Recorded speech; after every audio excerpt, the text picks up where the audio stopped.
তো জগন্নাথ পুরীতে আসলে আপনারা দুটো জিনিস পাবেন, একটি হচ্ছে জগন্নাথের দর্শন এবং পুরী সমুদ্র সৈকত। আর দীঘাতে গেলে শুধু দীঘা সৈকত পাবেন কিন্তু জগন্নাথ পাবেন না। তো পুরীতে আসলে বেনিফিট হচ্ছে এটি একটি শ্রীক্ষেত্র পুরীধাম এবং এই অপাকৃত স্থানে সমুদ্র সৈকত এবং জগন্নাথ বলদেব সুভদ্রা মহারানী স্বয়ং সাক্ষাৎ উপস্থিত থাকেন। তো আমি দীঘা যেতে মানা করছি না, কিন্তু দীঘা থেকে আমার মনে হয় অনেকটা উত্তম শ্রীক্ষেত্র পুরীধাম। তো আপনারা দেখতে পাচ্ছেন আমরা শ্রীক্ষেত্র পুরীধামে বর্তমানে এসে উপস্থিত হয়েছি সি বিচে। তো পুরীর যে সমুদ্র সৈকত সেটি আমার পিছনেই রয়েছে।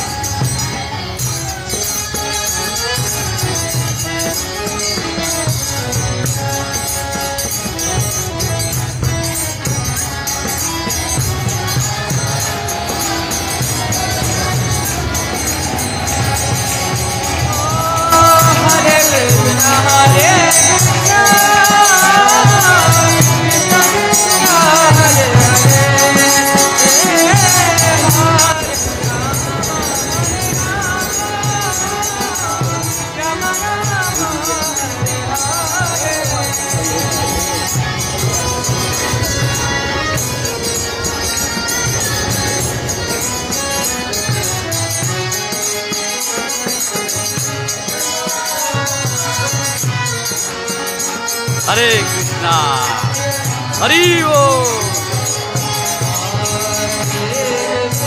जय जगन्नाथ हरि बोल।